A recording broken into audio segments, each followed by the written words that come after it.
now.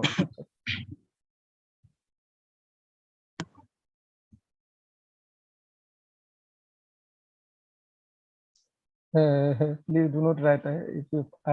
If I find you, then I will block you or maybe remove you. Don't write on the screen. Okay, yes, Akshat, you can start. Hi everyone, I'm Akshat Kumar. I have completed my graduation from Delhi University in political science, and I have also completed my diploma in Bhasa Indonesia from Jawaharlal Nehru University. Hello. Yes, go on. Yes, sir.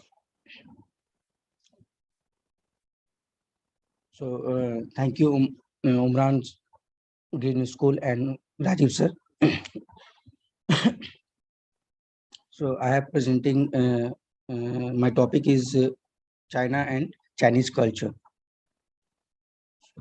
This is the introduction of China.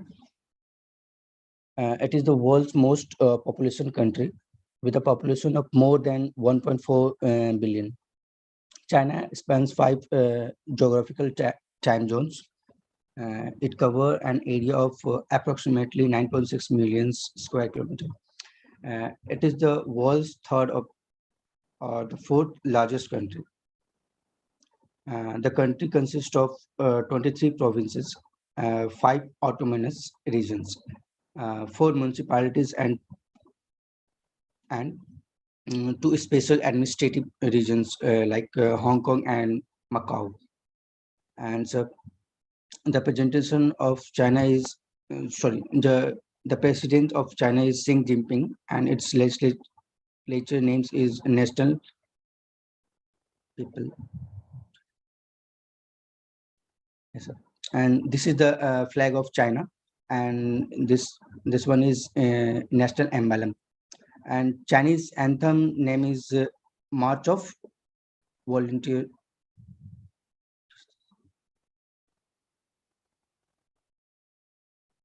Yongshuang Jingswing Ku. It's anthem name. And so its capital is Beijing, and their official languages are Mongolian, Uyghur, Tibetan, Zhuang, and others. And so it's we know that Mandarin is the largest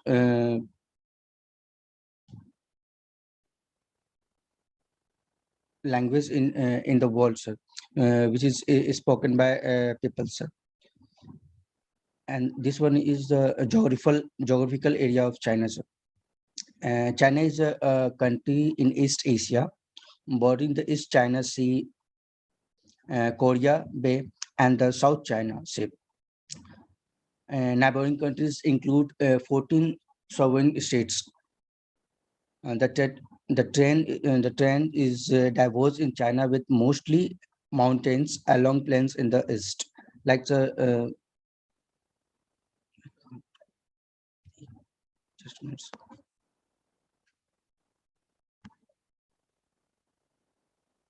Sorry, sir. Yeah.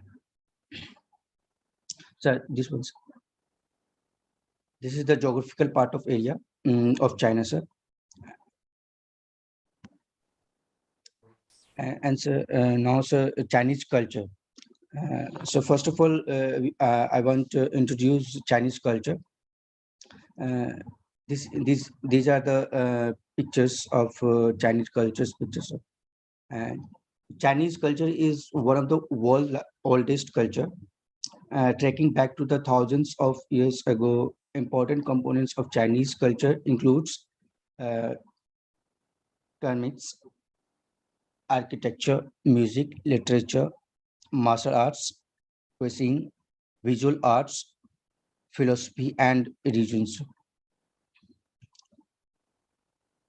Next one, sir. China is a multi-religious country. Taoism, Islam, Buddhism, Protestantism, and Catholicism all grow in cultures shopping neighborhoods during Chinese history. Confucianism, Taoism, and Buddhism are considered as three pillars of ancient Chinese social societies. Now, this is the Chinese clothing. Uh, Four traditional Chinese clothings and dresses are especially wear in China, sir. First of all, Hanfu, Qimpao, Tang suits, and sir, Zhongshan Suit. First of all, I just introduce about Hanfu. The Hanfu is the oldest of Chinese traditional clothes, and it was constantly improved throughout several dynasties. Third point is it also had a far-reaching influence on neighboring Asian countries such as Korea, Japan, and Vietnam. Nowadays, people seldom wear hanfu except on special occasions such as festivals and wedding ceremonies. Hanfu can be divided into three styles: jacket with skirt, jacket with trousers, and one-piece dress. The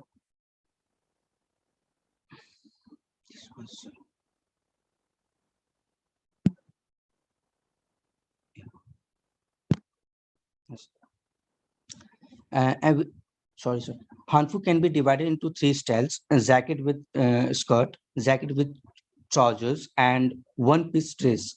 Like that, sir. One-piece dress. This one, in showing in the figure, sir. The most popular style is the jacket with skirt style, which is worn by women. Uh, we can see in figure, sir. And next one, sir. Qimpao. Qimpao is the most famous traditional Chinese dress. The Shangsham involved from the Manchu women's Changpao. Changpao means long gown of the Qing dynasties, about 1644 to 1912. The, the Manchu ethnic people were also called the Qi. In Chinese, its English letter is Q, but in Chinese, we are pronounced in Qi. People by the Han people. These ethnic people were Kung Pao by Hanfu people. Hence, their long gown was named Kim Pao. It means that he gone. The Kim Pao, the Chiang song has mainly developed into Beijing styles, Shanghai styles, and Hong Kong styles. There are many differences in the decorations, colors, materials, and designs. This is also the picture of Kim Pao. Thang suit. The thang suit often refers to types of Chinese jacket rather than the clothing of the Tang dynasties. This is coming from Tang dynasties. Next, this name came from the overseas Chinese, as the Tang Empire was famous for being prosperous and powerful in the world. The Tang people and the clothes they wore were called Tang suits, which has been translated as Tang Zhong. The Tang suit is a Duijing. Duijing means like so a kind of Chinese style jacket with buttons like that. So this is you look at in the picture, sir. Those are buttons down in the front of the jackets with a mandarin collar. This is the Mandarin collar. Yeah.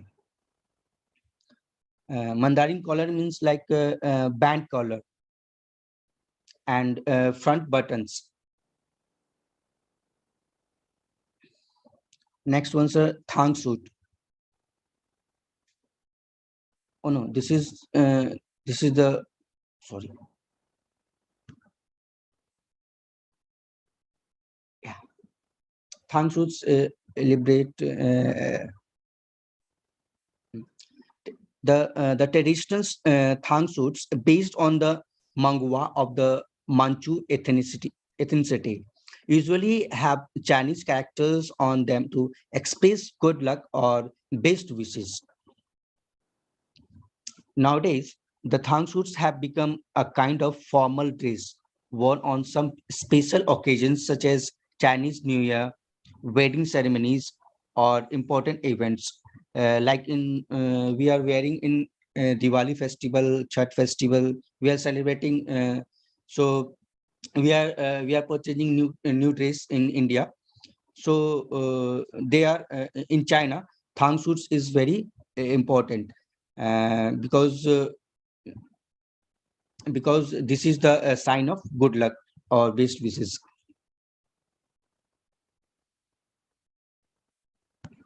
Yeah. Next one's last one, the Zhongshan Suit.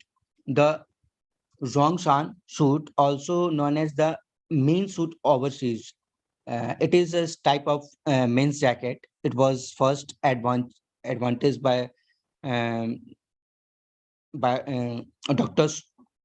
Sun Hansen.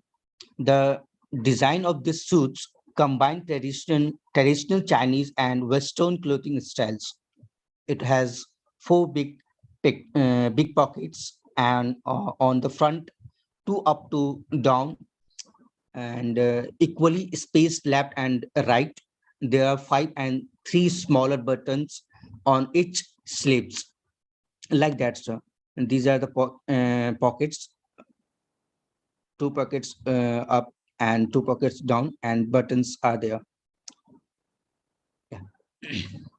And it can be worn on formed and casual occasions because of their symmetrical elegance and stable impressions. Yeah. This is the key key variations in the traditional Chinese clothing. There were no fashion shows in ancient China. Sorry. Traditional Chinese clothing was the outcome of people's ethnicity, tastes, and social customs. It varied historically, regionally, and through the social hierarchy. And next slide is about the Chinese music and dance. This is the introduction of Chinese music and dance. Music of China refers to the music of the Chinese people, which may be the music of the Han, Chinese, as well as other ethnic minorities within mainland China. It also includes music produced by people of Chinese or origin in some territories outside mainland. Fourth point is China using traditional Chinese instruments or in the Chinese language. It covers a highly diverse range of music from the traditional to the modern. And sixth point, the sounds are subtle. It means that complex and harmonic and traditional. Chinese instruments are common.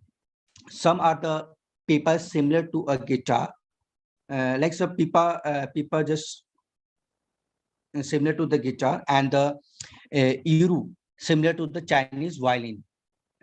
We know about violin and guitars. Hello. Yes, Nakar, go ahead, please. You're listening. Yes, sir. Yeah. Gongs and bombo. Flutes are also used frequently. Next one, sir. Chinese minorities. The People's Republic of China is a united multi-ethnic state founded jointly by the people of all its ethnic groups. So far, there are 56 ethnic groups identified and confirmed by the Chinese government, namely the Han, Mongolian, Hui, Tibetan, Uyghur, Miao, Ye, Zhuang, Boi, Korean, Monk, and Manchu. Sorry. Dong, Yao, Bai, Hazin, Monbo, Luhaba, and so on. So these are 56 ethnic groups. So I'm just taking some ethnic groups. As the majority of the population belongs to the Han ethnic groups. China's other 56 ethnic groups are customarily refers to as the national minorities. Sorry. Equality and unity among ethnic groups as the basic principle and policy for resolving ethnic problems have been clearly defined in the constitution and relevant laws in China. Chinese festivals we are celebrating. Chinese are celebrating some Chinese festivals. So these are the this is the introduction. Chinese festivals and events are a big part of Chinese culture and everyday life. Almost every month there is a celebration going on, and one thing common among all these celebrations is the fact that they are rich in history and tradition and are accompanied by flashy decorations as well as dazzling lights. There are annual events like Chinese New Year, the Lantern Festival, the Qingming, like Tom's Sweeping Festival, Double Seven Festival, and the Winter Solstice. The festivals introduced here have some selected for their traditional Chinese nature. So, I think this slide is yeah. This is for dance. This is related from Chinese music and dance. Dance. It is a form of performing arts that involves rhythmic body movements combined with music and customs. It refers to a series of different dance gangers that have evolved throughout the countries, centuries. Each region and ethnic groups have unique dances and traditions. Umbrella dance is an important part of the Chinese culture and has many different purposes. Some are performed during festivals and New Year or celebrating the harvest.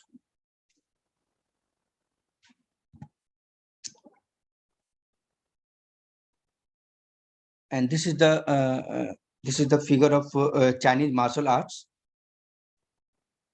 Yeah. The genesis of the Chinese martial arts has been attributed to the need for self-defense, hunting techniques, and military training in ancient China. Hand-to-hand combat and weapons practice were important in training of ancient Chinese soldiers. Some examples of martial arts: Zhao Gua Kung Fu, Fu Zhao Pai, Choi Ga. An animal style is in Chinese martial arts: tiger, crab, leopard, snake, and dragon. These are the form of Chinese martial arts. Now, I think some. Now, sir, this is the Chinese food. Chinese dishes also have great health. Sorry. Sorry. Chinese dishes also have great health benefits. Many of the recipes used to produce dishes avoid certain diseases from rising, such as high cholesterol and diabetes. All of the herbs used in Chinese dishes help improve immunity and increase blood flow. Chinese food culture has a long history, and it's the result of centuries of refinement and experimenting with various methods of cooking. As we know that there are 8 major Chinese in China. Sorry, 8 major cuisines in China. Some people personify them as follows. This is the next slide. Like Chinese food. Jiangsu and Xiang cuisine are like the beautiful and elegant ladies of the Zhangong, Shandong, and Hanhui cuisines are like the simple and unsophisticated stout men of the northern China. Guangdong and Fujian cuisines are like refined and elegant price. Sichuan and Huanan cuisines are like a talented celebrity. Sorry, this is the. I think, yeah.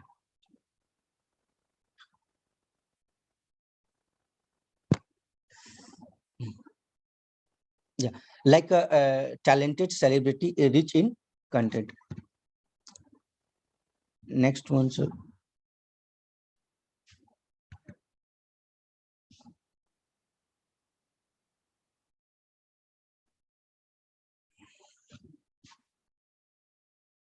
These are Chinese.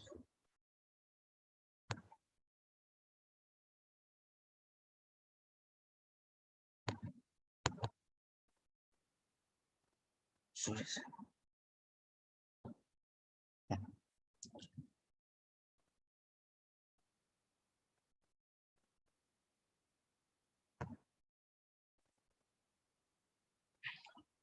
How many slides you have, Akshat?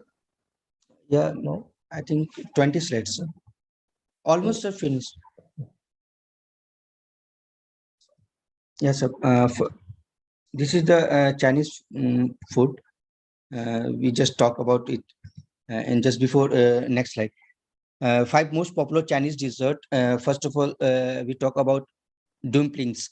Chinese dumplings generally consist of different kinds of meat, such as pork, beef, chicken, simple, or even fish, and chopped vegetables rubbed into a piece of dough.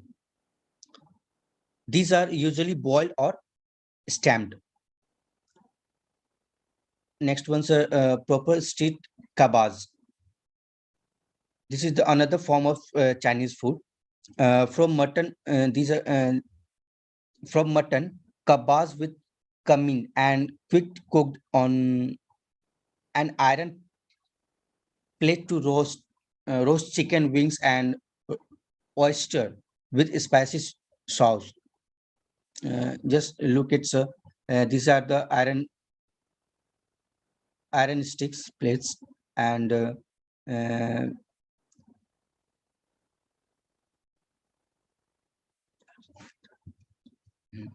it is unique and hard to find anywhere else. Next one, sir. Spicy crayfish. It has swept across China's cities. The whole country is crazy about this crustaceans. It is stewed in a in a broth with ginger, garlic, pepper, and many other spices. They are best eaten with your hands. Next one is Kung Pao Chicken.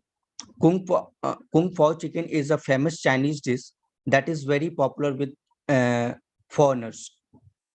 It is a dish that features in Shandong, S- Sichuan, and Guizhou cuisine. It is cooked with peanuts, peppers, and other ingredients. It is red but not spicy, spicy but not fierce, while the meat is tender, smooth, and crisp. The tenderness of the chicken and the coarseness of the peanuts is a perfect match. And last one's are sweet and sour ribs. There is still some debate about the origin of sweet and sour ribs. Some say it oriented in Guangdong. Regardless, it remained a popular dish in China and is also one of the more well-known Chinese dishes in other parts of the world. I think sir, this is last one. Yes, thank you.